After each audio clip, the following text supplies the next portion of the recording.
Hi there, Chris, Chaplain at Moto Legends. Bit of a strange one today. I'm actually going to talk about the nature of our videos because I want to respond to some of the comments and feedback we've had over the years.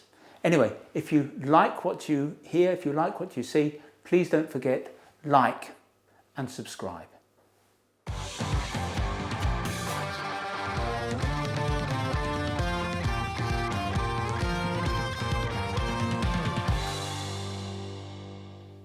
Quick video today to talk about our videos.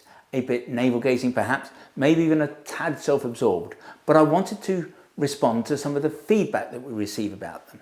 Okay, let me be honest, I want to respond to some of the criticisms. Now, I'm not going to attempt to respond to individual comments, rather I'd hoped that by explaining the rationale for our videos and why we do them the way we do them, I might be able to address some people's observations. My first point would be that we don't see our videos as sales tools. Okay, they are about selling, but they're not about selling products. They're about selling Moto Legends. And it's why a lot of our videos contain an educational component. Now, when Sarah and I first got into motorcycling, we knew absolutely nothing about anything. Over time, we learned how to ride our bikes, but 10 years later, we were still almost totally ignorant about the gear that we wore. We'd go touring throughout Europe in one-piece leathers. We didn't even carry waterproofs. And that's because on our sports bikes, we had nowhere to put them. We just kind of assumed that getting cold and wet was part of the appeal of being a motorcyclist. So when we decided to make motorcycling our business, we decided that it would be our mission to help people get the right gear for the kind of riding they did. There was, we reasoned, the right item for every eventuality. And what we wanted to do was be able to guide motorcyclists to the most appropriate gear for their needs. It's why we talk a lot about drop liner garments versus laminated garments, why we explain what 17092 means, ditto 2206. We want to ensure that customers know what they need to do to stay warm, to stay cool, and to stay dry on the bike. We want them to understand how membranes work. We want them to appreciate the benefits of layering properly. We want them to recognise the differences between single layer jeans and Kevlar jeans, and so on. And it was our thinking that if we did this, motorcyclists might come to accept that here at Moto Legends we knew our onions, and that there therefore might be a case for buying their gear from us rather than from some other retailer. So unequivocally, our videos are designed to sell, but what we're selling to a degree is what we know about clothing. Now, not everybody would buy into this, but we hoped that some would. The other thing that we decided was important to us, that we would be totally candid about a product's qualities, about a product's merits. Now, this does confuse some people, and sometimes these people are our suppliers and our manufacturers. Why sell a product if, when you review it, it's clear that there are things about it that you don't like? Well, the answer is that there's the right person in our view for every product. And by being completely open about a product's strengths and weaknesses, we hope that we can help ensure that only the right person buys it. We simply don't want bikers to buy gear thinking that it's going to do something that it won't.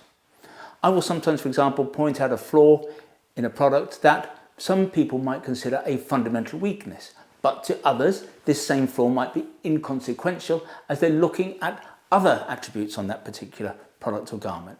And so really, it does not bother me if we put somebody off buying a product. In fact, I would be relieved that by not selling something to someone, I had prevented a situation where that customer might come back a month later complaining that he didn't understand what something would or would not do. Now, I also take the view that if I put someone off buying something, given the amount of product we have here at Moto Legends, we probably have something else in the range that is right for that person. There's another thing. By putting a product's weaknesses into the public domain, we stand a better chance, we feel, of getting the manufacturers to do something about them. If we say nothing, it may be that the manufacturers never get to hear about these problems. The manufacturers, it's got to be said, don't tend to listen to their distributors or retailers. But if the public starts to talk about a problem, then they act. So, as we've said, we are here to sell. We are a retailer, both online and in the shop. But the way we see it, letting people buy the wrong stuff is going to bite us in the bum at some point. Selling them the right gear means that the chances of them coming back are much improved. It's why we have no qualms in the shop telling people that we don't have the right product for them. Selling the wrong item to someone, or sell the wrong items to someone, and they're going to tell everyone they know that it was the shop's fault. And that's why I talk to everybody here all the time about doing the right thing, whatever the price that has to be paid for doing so. Now, of course, some people are simply too cynical to accept this and to believe that this is how we operate. And I can see this. In fact, in another world, I think I might be that person. And it's got to be said that I have never come across any other retailer reviewing its products they sell in the way that we do. And who knows, maybe we've got it wrong. Perhaps we'd be bigger, richer and more successful if all we did in our videos was tell everybody how wonderful everything we sold was. Well, perhaps. But all I would say is that I personally wouldn't want to be working in such a company. For Sarah and me, Moto Legends is our life. We work in the business sometimes 7 days a week. The business is in so many ways an extension of the two of us. Perceptions of us, therefore, are largely coloured by perceptions of Moto Legends. And so having bikers respect our business is so much more important to us than making a few extra buck. Now, of course, bikers are a cynical lot, and perhaps justifiably so in a world where everyone seems to have an angle. But I have to say that it does concern us that at times bikers will take notice of someone operating out of a garage, using their iPhone in the garage. They've got no technical knowledge of the products that they're reviewing. They've got no experience in this industry. All they're armed with is the feelings they have about the jacket, helmet, pant, boot or glove that they bought for themselves. Of course, in our view, these guys potentially have even less credibility if, as is often the case, the product that they are reviewing has been given to them by a distributor or a manufacturer. What you can bet on there is that they are never going to say a bad word about that product. Now, we would never expect that everybody's going to agree with everything we have to say about motorcycle gear, how it works, how to wear it, when to wear it, and so on. But if I express a view, it's never going to be based on a sample of one. Now, I personally spend more time, probably than anybody in this industry, in communication with the product managers, the buyers, the designers, and the technical people from our various brands. I've got to be said, I don't tend to attend the various annual sales conferences, but I do frequently fly out to meet with the brands in an attempt to learn more about how they make their gear.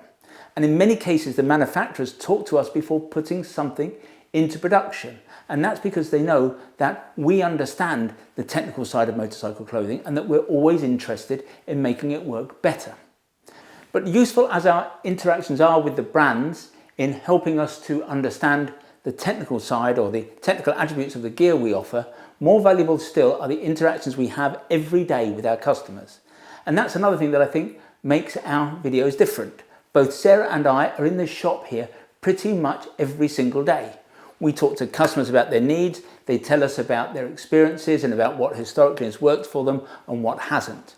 Now, here in the shop, before anybody ever tries anything on, there will always be a conversation, and our customers are not shy about coming forward with their views. And then, of course, there are all those returns and warranty claims, every single one of which will have passed over one of our desks. That, I've got to tell you, is hundreds every month.